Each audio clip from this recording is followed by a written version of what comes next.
Former superintendent of the Capistrano School District has been indicted on charges of misappropriating public funds. The indictment is tied to a controversial school board election. KCAL 9's Orange County reporter Dave Lopez has that story from Santa Ana. Those who know Dr. James Fleming in the world of education describe him as a top-notch administrator with a love for education, a brash personality that made you either like him or totally dislike him. He left under a cloud his job as superintendent of Capistrano Unified School District several months ago, and today that heavy cloud burst wide open.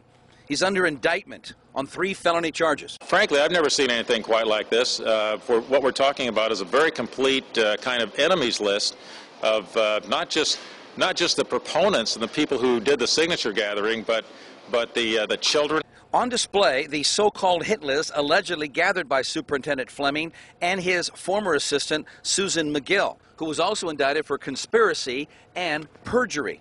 Dr. Fleming was concerned about a recall election in which the targets were 7 board members. He didn't want to lose those members, so according to the indictment, he used money from the district, more than $1 million, to compile a list of people who were against him in this recall drive. And that included names of students, their parents, email address, what they did for a living, and how they stood on the election. More than $1 million in taxpayers' money not being spent on education. It's a conspiracy, and it's a misuse of public resources. The recall failed, and there was no proof that any students were ever punished. And there were other allegations. The grand jury investigated a number of other allegations against the school district, including this one. Dr. Fleming's nephew one summer was hired by the plumbing company that contracts with Capistrano Unified School District.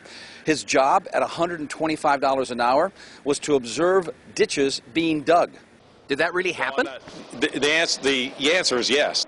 But did it break any laws? The answer to that, no. From Santa Ana, Dave Lopez, KCAL 9 News.